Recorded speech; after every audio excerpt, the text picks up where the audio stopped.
অস্বীকার করার কোনো উপায় নাই যে জুলাইটা কোনো পার্টিকুলার পলিটিক্যাল পার্টির রাজনৈতিক আদর্শ বাস্তবায়নের লড়াই ছিল না। ইনিশিয়ালি এই লড়াইটা ছিল বৈষম্যের বিরুদ্ধে। বৈষম্য শব্দটিকে আপনি চাকরিতে কোটার মধ্যেও আটকে ফেলতে পারেন, আবার এই শব্দটির অনেক ব্যাপক বিস্তৃত অর্থ দিয়ে এই শব্দটিকে আপনি অনেক দূর পর্যন্ত নিয়ে যেতে পারেন। এটা নির্ভর করবে যে যেভাবে বিষয়টিকে দেখতে চায়। আমার কাছে জুলাইটাকে মনে হয়েছে এটা প্রথমত কোনো সরকার পরিবর্তনের আন্দোলন ছিল না, অর্থাৎ একটা সরকারের বদলে কেবল আরেকটি সরকার আসবে, এর বাইরে আর যা যেভাবে চলছে সেভাবেই চলবে, এই স্বপ্ন নিয়ে অন্তত আমি রাস্তায় নামি নাই জুলাই। আমার যেটা স্বপ্ন ছিল, আমার মনে হয় আমার মতো আরো লক্ষ লক্ষ তরুণের একই স্বপ্ন ছিল যে বাংলাদেশে একটা প্রকৃত অর্থে জনগণের ক্ষমতায়ন ঘটবে এবং একটা সহি নির্বাচনের মাধ্যমে আমরা মোটা দাগে, যেটা 90 উত্তর একটা মোটা দাগের গণতন্ত্র আমরা প্রতিষ্ঠা করতে পেরেছিলাম, জনগণের একটা সরকার আমরা কায়েম করতে পারবো। একই সঙ্গে আমাদের স্বপ্ন ছিল যে যেই অন্যায়গুলো আমরা 15 বছর হতে দেখেছি, সেটা মানবাধিকার লঙ্ঘন হতে পারে, সেটা অর্থনৈতিক ভয়াবহ রকম যেই দুর্নীতি দুঃশাসন হয়েছে সেটা হতে পারে, সেটা গোষ্ঠীতন্ত্র হতে পারে, সেটা নিজস্ব মানুষের হাতে রাষ্ট্রের সকল ক্ষমতাকে পুঞ্জীভূত করা হতে পারে, প্রতিষ্ঠানগুলোকে ভেঙে ফেলে দিয়ে একেবারে সবকিছুকে এক ব্যক্তির হাতে নিয়ে আসবার যে প্রবণতা সেটা হতে পারে। এই সকল কিছু থেকে আসলে বাংলাদেশের মানুষ মুক্তি চেয়েছিল এবং এই সকল কিছুকে যদি আপনি এক ফ্রেমে আনেন এবং আপনি যদি রাজনৈতিক দলগুলোর সঙ্গে আলাপে বসেন, প্রাথমিকভাবে এই যে চাওয়াগুলো, বেসিক যে চাওয়াগুলো, এই ব্যাপারে কিন্তু কোনো দল বলতে পারবে না যে এটা আমার রাজনৈতিক দলের আদর্শ না। কোন দল কি বলতে পারবে আমরা ভোট চাই না? কোন দল কি বলতে পারবে যে আমরা মানুষের অধিকারে বিশ্বাস করি না? কোন দল কি বলতে পারবে আমরা একটা বৈষম্যহীন সমাজ নির্মাণ করতে চাই না, কিংবা আমরা দুর্নীতিকে আমরা দুর্নীতিকে গ্রহণ করি? কোন দল তো আসলে এটা বলতে পারবে না। সো আপনি যদি মোটা দাগে জুলাইকে বড় অর্থে দেখেন, বড় ক্যানভাসে আমরা দেখি, তাহলে আমরা দেখবো যে এখন আপনি যদি এটাকে আদর্শের লড়াইটা বলেন, আমি বলবো সেটা একেবারেই ভুল। কারণ দলগুলোর কোনোটার আদর্শের সাথে জুলাইয়ের মূল স্পিরিটের কিন্তু কোনো দ্বন্দ্ব নাই। তাহলে সমস্যাটা হচ্ছে কোথায়? সমস্যাটা হচ্ছে আমরা দেখলাম জুলাই পরবর্তীতে যেই স্লোগানগুলো দেয়ালে লেখা হয়েছিল, যেই স্লোগানগুলো মিছিলে উচ্চারিত হয়েছিল, যেই আওয়াজটা আমরা সাধারণ গণমানুষের মুখে মুখে শুনেছিলাম, সেটা ধীরে ধীরে ধীরে ধীরে ফিকে হয়ে যেতে থাকলো এবং সেই জায়গাটা দখল করলো মব, সেই জায়গা দখল করলো উগ্রপন্থা, সেই জায়গা দখল করলো মেয়েদেরকে ধীরে ধীরে কোণঠাসা করে ফেলা, সমাজের প্রান্তিক মানুষগুলোর উপরে আরো বেশি কড়া নজরদারি করা। আমরা দেখলাম যে সেই জায়গাগুলোর স্বপ্ন নিয়ে একজন হেজাব পরা মেয়ের সঙ্গে একজন top pant and T shirt পরা মেয়ে পথে নেমেছিল, সেই জায়গাটা আস্তে আস্তে ফিকে হয়ে যেতে যেতে একেবারে নাই হয়ে গেল। তো জুলাইয়ের প্রথম কয়েক মাসের মধ্যে আমরা বুঝে গেলাম, মানে 5 অগস্টের পরে কয়েক মাসের মধ্যে আমরা বুঝে গেলাম যে এই রাজনৈতিক মাঠে নারীদের অবস্থান ভীষণ রকম নাজুক। এই রাজনৈতিক মাঠে একটা বিশেষ গোষ্ঠীর মতের বাইরে যারা ধর্ম এবং রাজনীতিকে ধারণ করে তাদের জায়গাটা খুব সীমিত। আমরা বুঝে গেলাম এখানে বিভিন্নভাবে সংখ্যালঘু মানুষের জায়গাটা খুব সীমিত। তো আমার মনে হয় না এটার সাথে আদর্শের কোন রকম কোন সংযুক্ততা আছে। জি খালেদ ভাই। বেঁচে না, আমি চট করে শুধু প্রশ্নটা পড়ি। আপনি যেগুলিকে মব বলতেছেন, যেগুলিকে উগ্রপন্থা বলতেছেন বা সংখ্যা গুরুদের তুষ্টিমূলক রাজনীতি বা অবস্থানের কথা বলতেছেন, বাংলাদেশের বেশিরভাগ মানুষ যদি সেটা চায়, আপনি সেইটা কেন উপর থেকে ঠেকাবেন? আপনার যে দেখার দৃষ্টিভঙ্গি তার থেকে যদি বাংলাদেশের বেশিরভাগ মানুষের দেখার দৃষ্টিভঙ্গি আলাদা হয়, তাহলে আপনি কেন সেটা মানবেন না? আপনি তো গণতন্ত্রের পক্ষের লোক, আপনি তো চান যে বেশি মানুষের কথাই মানা। একদম তাই, আমি আপনার সাথে শতভাগ একমত। কিন্তু মজাটা হচ্ছে যে আমি যাদের কথা এতক্ষণ বলছিলাম, উগ্রপন্থা বা নারীর প্রতি যারা এক ধরনের বিশেষ মনোভাব পোষণ করে, তারা কিন্তু সংখ্যায় খুব বেশি না। তাদের হইচইটা হয়তো অনেক বেশি, সামাজিক যোগাযোগ মাধ্যমে তাদের প্রেজেন্সটা হয়তো অনেক বেশি, কিন্তু আমি যেটাকে সেইন পলিটিক্স বলি, আমি যেটাকে সুস্থ ধারার রাজনীতি বলি, সেটার সমর্থনকারী মানুষের সংখ্যা বেশি। যদি এটা না হতো তাহলে কিন্তু হয়তো নির্বাচনের ফলাফলটা অন্যরকম কিছু হতে পারত এবং নির্বাচনের আগে আগে কিন্তু সেই ধরনের একটা ভাইবও বাংলাদেশের মাটিতে দেওয়ার চেষ্টা এবারের নির্বাচনটা এমনকি হইতে পারে না যে তারা বেশি ভোট বিএনপি কে দিছে, কিন্তু তারা বিএনপি কেও সেরকমই দেখতে চায়, মানে বিএনপি কেও একটা সময়, মানে যে বিএনপি কে তারা জি I know what you mean জি বিএনপি কে এখানে তার রাজনীতিটাকে ঠিক করতে হবে। বিএনপি কি করতে চায়? বিএনপি কি সেন্টার রাইটে যাবে? বিএনপি কি ফার রাইটের দিকে হাঁটা ধরবে, নাকি বিএনপি একেবারে সেন্ট্রিস্ট, যেটা দেশনেত্রী বেগম খালেদা জিয়া এবং শহীদ প্রেসিডেন্ট জিয়া রহমানের যেই দল, সেইভাবে বিএনপি তার দলটাকে পরিচালনা করবে? সমস্যা হচ্ছে যে একটা দলের ভেতরে, এবং বিশেষ করে বড় দলগুলোর ভেতরে অনেক রকম মতের মানুষ। আমি বিশেষ করে বিএনপির ক্ষেত্রে এটা আরো বেশি করে বলবো, বিকজ বিএনপি এবং জামাতের যে মৈত্রী, সেটা কিন্তু দীর্ঘ 25-30 বছরের মৈত্রী। সেই মানে 91 সাল থেকে শুরু হওয়া মৈত্রী, তাই না? মানে 36 বছর, my God, that's a long journey Khaled ভাই, ভেরি লং জার্নি। সো এখানে আমি অনেক সময় যখন আমি দলের ভেতরে কাজ করেছি, যখন আমি মিডিয়াতে অ্যাপিয়ার করেছি দলের পক্ষে, তখন আমি কারো আমার ব্যাপারে মন্তব্যে বা আমার ক্রিটিক করতে গিয়ে আমি দেখতাম যে তারা যেভাবে ক্রিটিক গুলো করছে, 5 আগস্টের পর দেখলাম যে তারা হচ্ছে ম্যাক্সিমাম জামাতের সাপোর্টার। সো এই যে গুপ্ত বিষয়টা, এটা তো কেবলমাত্র যে আওয়ামী লীগের মধ্যে ঢুকে গেছে বা আওয়ামী লীগের মধ্যে ঢুকেছিল তার তো না, এটা বিএনপির মধ্যে আছে, হয়তো অন্যান্য পলিটিক্যাল বড় পার্টি তো আর তেমন নাই। আমি আপনার কাছে আবার আসবো, আমি একটু অ্যাডভোকেট হাসনাত কাইয়ুমকে শুনতে চাই একই বিষয়ে। শুধু আমি এখানে বলে রাখি যে আপনি বিএনপি কে তার রাজনীতিটা ঠিক করতে বলতেছেন, তার মধ্যে সেন্ট্রিস্টের জায়গায় সে আসলে আছে কিনা সেটা আপনি দেখতে বলতেছেন। আপনি বলতেছেন যে বিএনপির সাথে জামায়াতের যে একটা সম্পর্ক ছিল দীর্ঘদিন ধরে, তার কারণেও বেশ কিছু, আপনি গুপ্ত শব্দটা ব্যবহার করেছেন। কিন্তু আমি 2 পয়সাটা একটু দিয়ে রাখি কাইয়ুম ভাই শুরু করার আগে। আমি দেখছি যতক্ষণ পর্যন্ত বিএনপি স্বাধীনতার কথা, বাংলাদেশের 71 সালের কথা, তাদের দলের প্রতিষ্ঠাতা জিয়াউর রহমানের মুক্তিযুদ্ধ অবদানের কথা যত বেশিবার বলে, বা বাংলাদেশের স্বাধীনতার যে বিভিন্ন সিম্বল, প্রতীক এগুলি আছে না, এগুলির কথা বললে তারা বেশি নিন্দা ঝড়ের মধ্যে পড়ে। কিন্তু তারা তো আবার কিছুটা জামায়াতে ইসলামের পক্ষে, বা যারা বাংলাদেশে বেশি ধর্মাশ্রয়ী দলগুলির পক্ষে যারা কথা বলে, তারা অনেক তালি বা বাহবা পায়। তো সেই ক্ষেত্রে মানে আমি জানি না বিএনপি তার রাজনীতিটা আসলে কিভাবে ঠিক করবে, বা বিএনপি রাজনীতিটা আসলে কি হবে। খালেদ ভাই এখানে দেখেন, রাজনীতির দুটো ধারা আমি মোটা দাগে বুঝি। একটা হচ্ছে আইডেন্টিটি পলিটিক্স, আরেকটা হচ্ছে welfare politics. Welfare politics is always very very difficult. আপনাকে সেবা দিতে হবে, মানে 15 দিন যাবত ঘরের বাড়িতে চুলা জ্বলবে না, 12 ঘন্টা ইলেকট্রিসিটি থাকবে না। এটা নিয়ে আমরা আসি বেরসা ফারানা, যে মানে আমি জাস্ট ওই জায়গাটাতে বলছি। এবং বাজারে গেলে 400 টাকার কাঁচামরিচ খাবেন, এটা যদি হয় রাজনীতি, তখন আপনাকে অটোমেটিক্যালি ঝুঁকতে হবে ধর্মের দিকে কিংবা জাতীয়তাবাদের দিকে, কারণ ওটা আপনি সার্ভিস না দিও মানুষকে কানেক্ট করবেন দ্রুত। আচ্ছা ঠিক আছে, মানে সার্ভিস না দিয়ে আপনি যদি কানেক্ট করতে হয়, তাহলে আপনাকে কিছু কথা এবং কিছু মানে আনন্দের জায়গা দিতে হবে, যে এটা নিয়ে মানুষ আনন্দ করতে থাকবে। একদম পপুলিস্ট পলিটিক্স। জি কাইয়ুম ভাই, আপনার জন্য আর প্রশ্ন নাই, আপনি এটা বললেন। ওইটা শুধু একজন দর্শক আপনাকে একদম উদ্দেশ্য করে একটা কথা বলছেন, এটা শুধু পড়ি। জালাল আহমেদ উনি বলছেন, জনাব অ্যাডভোকেট হাসনাত ভাই, রাষ্ট্র সংস্কার আন্দোলন চলতেছে কয়েক বছর ধরে, উনি 2 বছরের কথা বলতেছেন। সাধারণ মানুষ জানতে চায় আপনাদের সংস্কারের সবচেয়ে বড় 3টা দৃশ্যমান ফলাফল কি, যেটা গ্রামের মানুষ বুঝবে। এটা আপনি পরেও বলতে পারেন, আমরা জুলাইয়ের বিভক্তিটা নিয়ে যদি আগে আপনি শুনি। ধন্যবাদ খালেদ এবং রুমিনকেও, এবং যারা শুনছেন।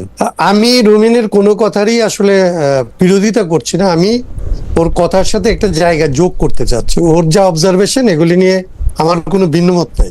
আমি মোটা দাগে তার সাথে প্রায় সবকিছুতে একমত। আমার যেটা ভিন্নমতের জায়গা না, যেটা আসলে যোগ করার জায়গা, সেটা আমি বলতে চাই যে এই যে জুলাইটা বিভক্ত হইলো, এটার ধরে আমরা 2 ভাবে দেখতে পারি। একটা হচ্ছে যে ঘটনা দিয়ে মনে করতে পারি যে এ তাকে গালি দিল, এই ডান দিকে চলে গেল, এই বাম দিকে চলে গেল, এরকম একভাবে এই বিষয়টাকে দেখা যাইতে পারে, ঘটনা সাজায় বাহির থেকে যেটা মনে হয়। আর একটু হচ্ছে যে বাংলাদেশের রাজনীতিতে রুমিন প্রথম থেকে যেটা বলছিল, যে বাংলাদেশের রাজনীতিতে রুমিন থেকে আমি, কিংবা আমি থেকে ধরেন একটা অনেক বেশি ধরেন ডানের দিকের একটা মানুষ, সবাই মিলে একটা জায়গায় এবার বাংলাদেশে আমরা একমত হয়েছিলাম। সেটা হচ্ছে যে কেবলমাত্র হাসিনার বিদায় না, হাসিনা হয়ে ওঠে যে শাসনতন্ত্রের উপরে দাঁড়ায়া যে ব্যবস্থাটা আসলে হাসিনাকে ফেসিবাদে পরিণত করে, ক্ষমতার বাইরে থাকলে যে হাসিনাকে আপা বলা যায়, এবং তারপরে হাসিনা ক্ষমতায় যাওয়ার পরে যে আসলে দানব হয়ে ওঠে, এইটুকু যে জায়গা, এই জায়গাটার আসলে একটা পরিবর্তন লাগবে। এটা নিয়ে আমাদের মধ্যে একটা ঐকমত্য তৈরি হয়েছিল।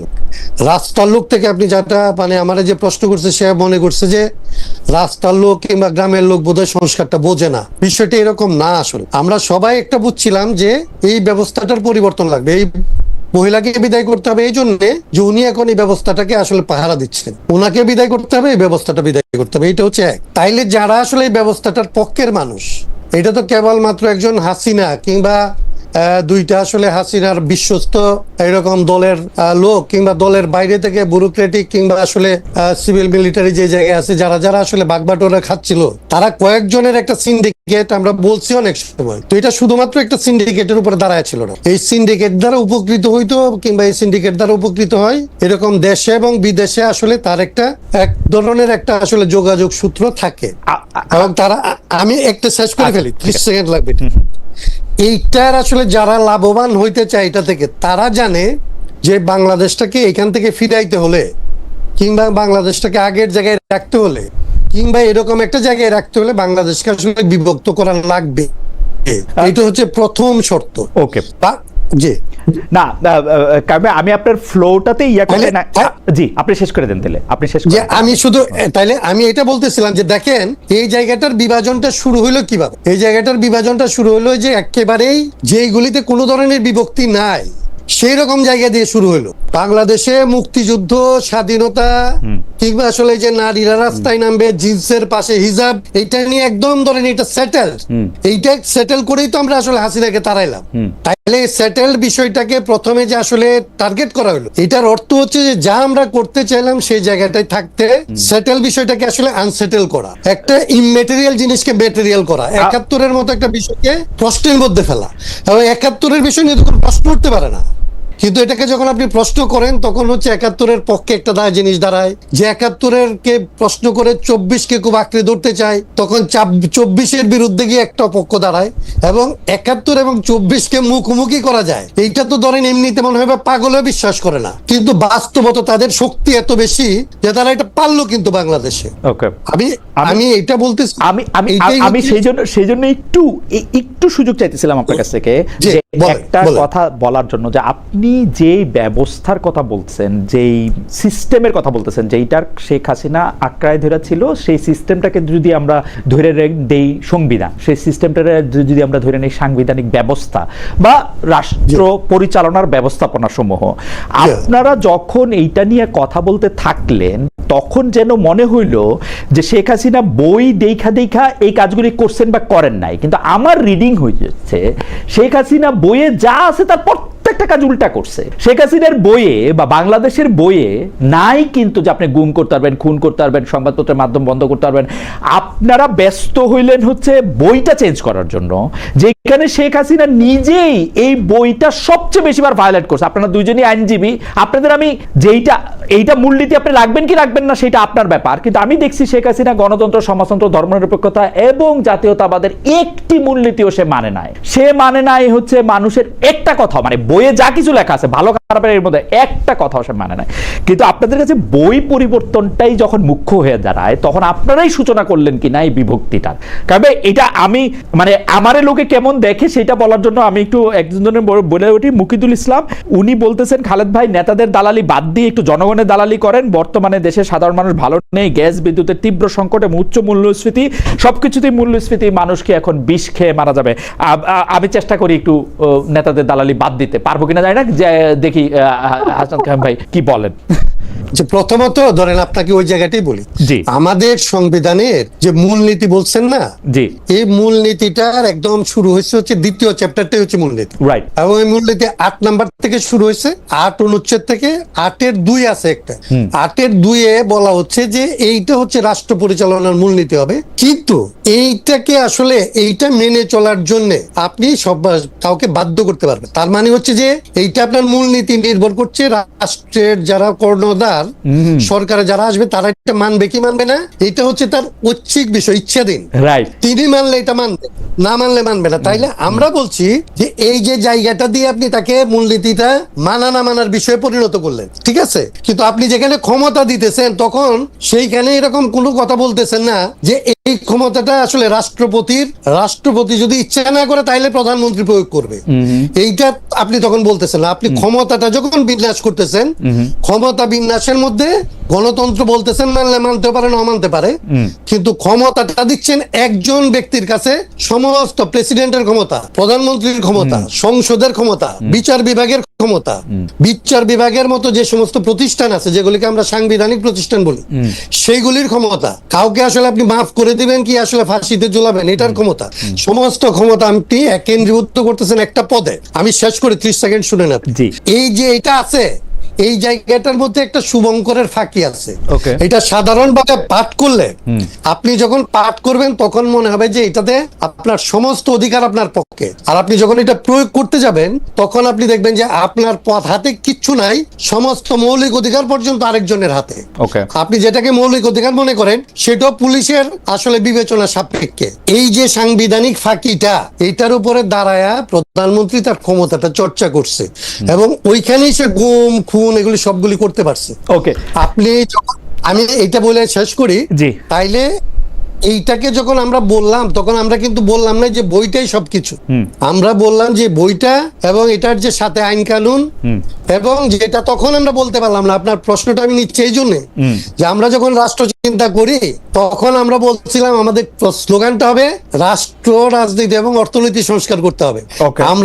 আমরা বাধ্য হইলাম রাজনীতি শব্দটা বাদ দিতে, কারণ হাসিনার আমলে যদি আমরা রাজনীতি সংস্কারের কথা বলতাম তাহলে আপনাকে যেরকম বলতেছেন নেতার দালালি, তখন একদম রাষ্ট্র চিন্তা যে হাসিনার দালাল হিসাবে মাঠে নামতেছে এইটা ছিল নিশ্চিত। মানে তখন আপনি আমাকে কোনোভাবেই সেভ করতে পারতেন না। মানে তার মানে হচ্ছে যে রাজনীতি করার ক্ষেত্রে কতগুলি পর্যায় থাকে যে আপনারা বুদ্ধিজীবীরা বিশ্লেষণ করে যেটা যেটা বলতে পারেন, আমরা সেটা জানার পরেও মাঠে যখন নামি তখন অনেকগুলো ধাপের কথা বলি, অনেকগুলো ধাপের কথা বলতে পারি। ওকে, কিন্তু আমার মনে হয় অ্যাডভোকেট হাসান কায়েম আপনার বক্তব্য একদমই পরিষ্কার। আমার মানে পরবর্তী প্রসঙ্গে আমি যাই, যে কারণ কিন্তু এইটা আমার একটা একাডেমিক জায়গা থেকে প্রশ্ন, আমার কাছে মনে হয় পৃথিবীর সবচেয়ে ভালো। আমি এখানে আরেকটু 30 সেকেন্ড বলি, এই বিভাজনটা আরেকটু 30 সেকেন্ড বলি।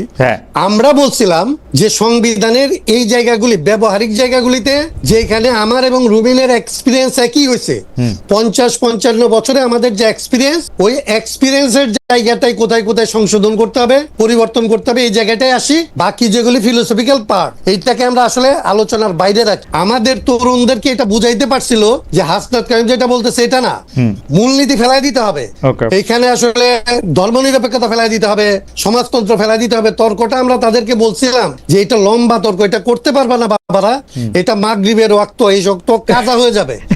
আমি বহুবার বলছি না, সেই জন্য আমি কিন্তু খুব মনোযোগ দিয়া এই যে সংবিধান সংস্কার কমিটি, আমার প্রিয় শিক্ষক প্রফেসর আলী রিয়াজের নেতৃত্বে যে ওটার মধ্যে যে আলোচনাগুলি দেখাতো সেটা আমি দেখতাম। আমি শুধু একটা কথাই শুধু মানে আমার হিসাব হচ্ছে পৃথিবীর সর্বশ্রেষ্ঠ সংবিধান যদি পৃথিবীতে কিছু থাকে, সব সংবিধান নিয়ে আসলে তর্ক করা যায়, ওইটাও যদি থাকতো সেইটা একটা মানুষের টাইরান্ট হওয়ার পক্ষে বাধা সৃষ্টি করে না এবং মানুষকে আসলে এম্পাওয়ার করে না। কারণ আমি দেখছি যে বাংলাদেশের প্রধান নির্বাচন কমিশনারের যে ক্ষমতা ছিল, সেই ক্ষমতা আর নির্বাচনকালীন সময় এই পৃথিবীর কোনো ইলেকশন কমিশনার নাই। সত্যি আমি দায়িত্ব নিয়ে করছি, এটা আমি রকিবুল হুদা সাহেবও বলছিলাম, কিন্তু সে পারে না, সে ভয় পায়, সে কি করে না করে সেটা তো আর এটা হবে না। অন্য প্রসঙ্গের মধ্যে যাই, সেইটা হলো শেখ হাসিনার সংবাদ সম্মেলন, কথিত সংবাদ সম্মেলন। অনেকে আবার আমাকে মেনশন করছেন যে এইবার খালেদ কি বলবে। আমি বলছি যে উনি মুখ দেখায় না কেন, মুখ দেখায় একটা ইন্টারভিউ দেয় না কেন, সেটা আমি বলছিলাম। সেটার জন্য দুই পক্ষের হচ্ছে দুই পক্ষের হলো ঝাড়ি হুমকি এগুলি। এক পক্ষ হচ্ছে কেন আমি শেখ হাসিনার ইন্টারভিউ নিতে চাইছি সেইটা আমি বিরাট বড় অন্যায় করে ফেলছি, আরেক পক্ষ হচ্ছে কেন আমি বলছি যে শেখ হাসিনার ইন্টারভিউ তো পৃথিবী সবাই নিতে চায়, উনি মুখ দেখায় ইন্টারভিউ একটা দেয় না কেন। এখন উনি একটা কথিত কমুনা, এটা তো সংবাদ সম্মেলনই না, বড় বড় এরা করছে, কিন্তু ওইটা তো উনি মুখ দেখায় নাই। কিন্তু এরপরে আবার সরকার একটা প্রতিক্রিয়া জানাইছে।